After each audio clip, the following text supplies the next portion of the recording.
All right, ladies, this is your review podcast for your tests this Friday on chapter 20 and 21.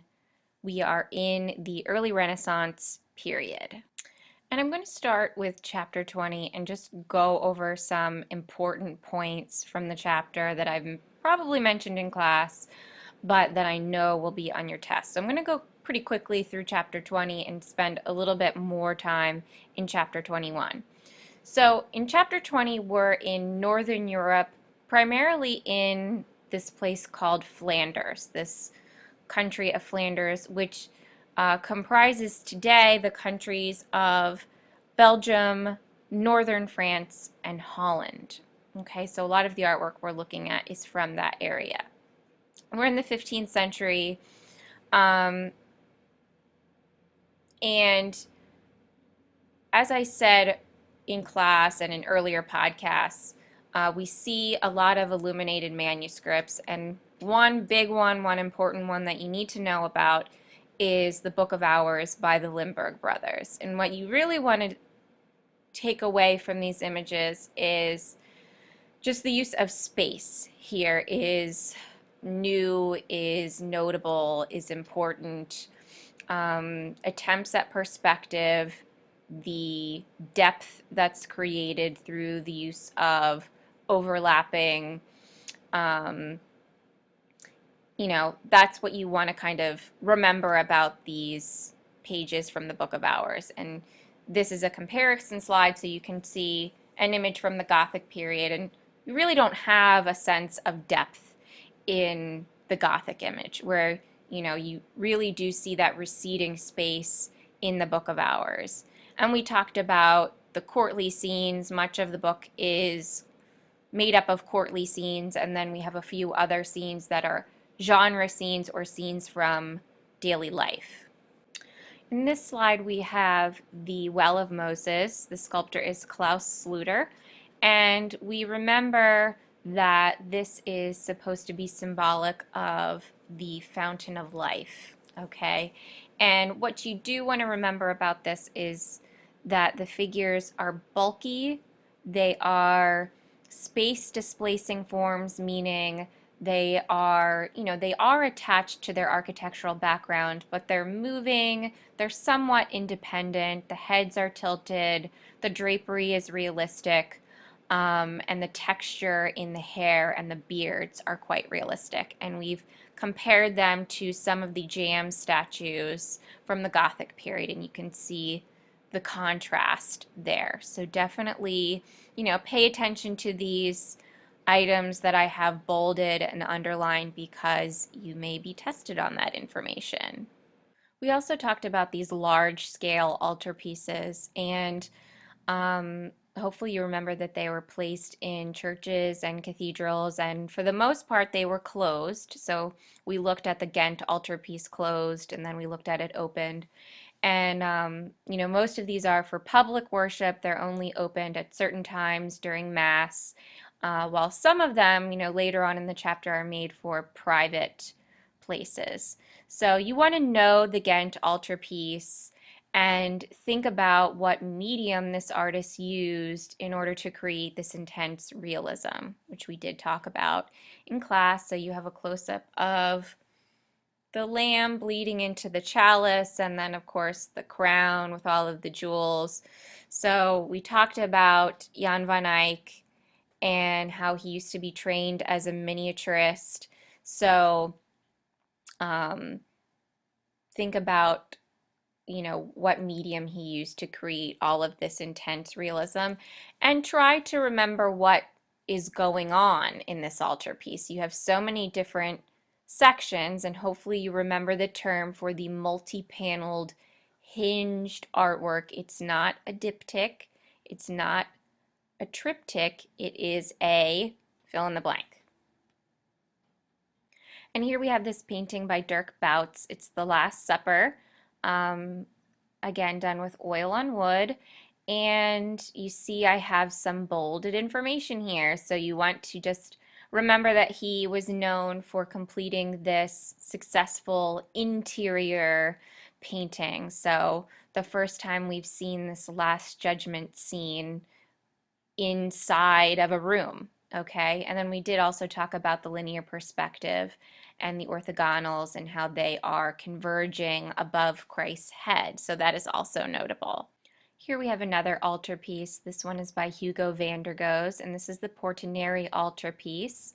It's pictured open, and as the name suggests, it was painted for the Porta Nari family, who worked for the Medici family, interestingly enough. So wealthy, wealthy family who commissioned this large scale altarpiece. So you want to remember his name, remember that he was the dean of the Painters Guild of Ghent.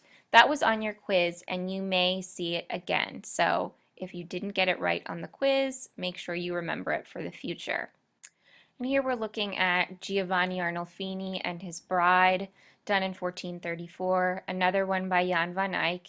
And we did talk about how this surge of portraiture is coming about during the 14th and 15th century. So that's happening in Northern Europe. It's also happening in Italy, which we talked about. But you want to remember this piece not only for its intense realism, the vivid colors, the beautiful use of oil paint, but also for the symbolic references we see in here. So if you remember, the clogs represent holy ground, the dog symbolizes fidelity, you have Saint Margaret, the patron saint of childbirth, and on the bedpost. The oranges, I forget what the oranges symbolize. Oh, fertility. Okay, so you have all of these symbols throughout the room. And I think that's all I wanted to say about this one. And then, of course, we have the close-up of the convex mirror on the wall. It says Jan van Eyck was here above it, so that's pretty cool. And if you did not, for some reason, watch the video, definitely watch the video because you get a more thorough explanation. This is another piece that you might be asked about on your test. This is the Garden of Earthly Delights by Hieronymus Bosch. And there's a lot of themes going on in here. It's clearly heaven and hell, but overall we see this theme of marriage and fertility going on through various symbols. There are couples throughout the piece, okay, which some are engaging in some questionable activities, but you can figure that one out for yourself.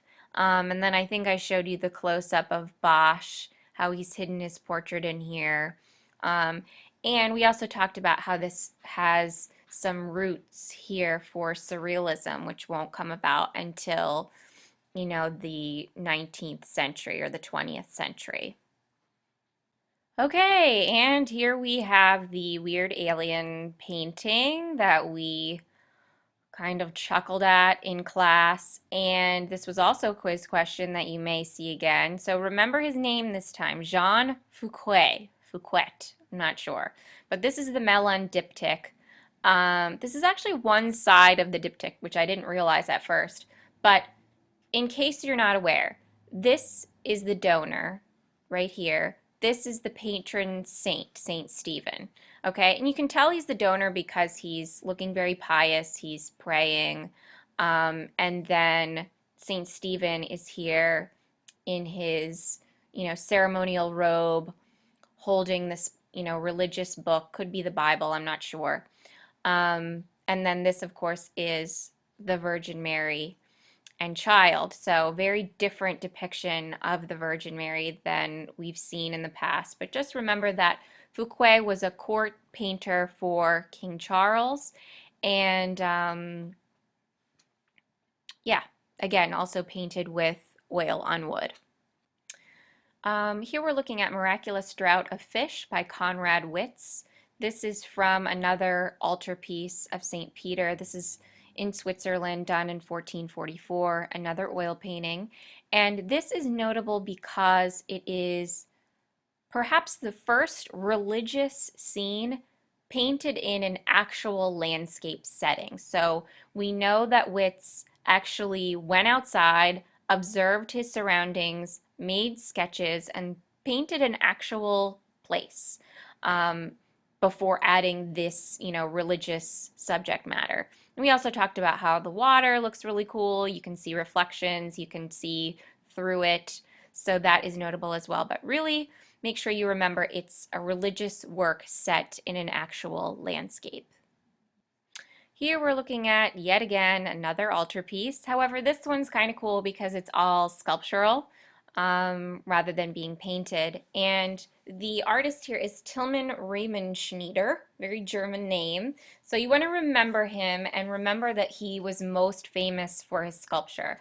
And this is a good example of some Gothic influence. So we'll see a lot of classical influence, especially in the next chapter, but you'll also see some Gothic and medieval influence as well. So clearly this tracery you have near the top of this pointed arch is reminiscent of the flamboyant style from the Gothic period.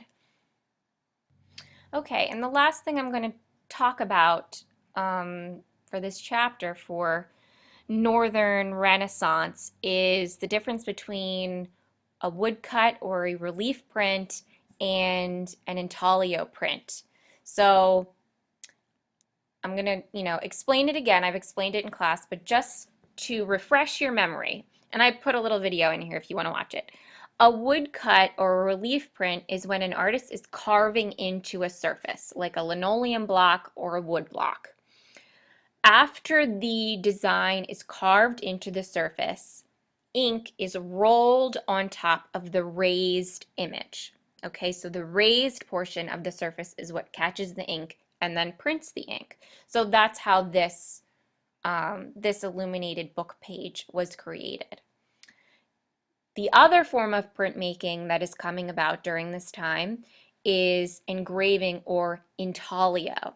Okay, in intaglio, the artist is incising a surface, so usually a metal surface. They're carving or incising into a metal surface.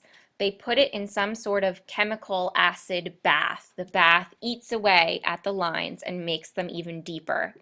Then the ink is rolled on top, and the ink is actually in the recessed areas of the metal plate, which is then run through a printer or printing machine. Okay, so of course the advantage of both relief and intaglio is that you can make many, many, many copies of the same image.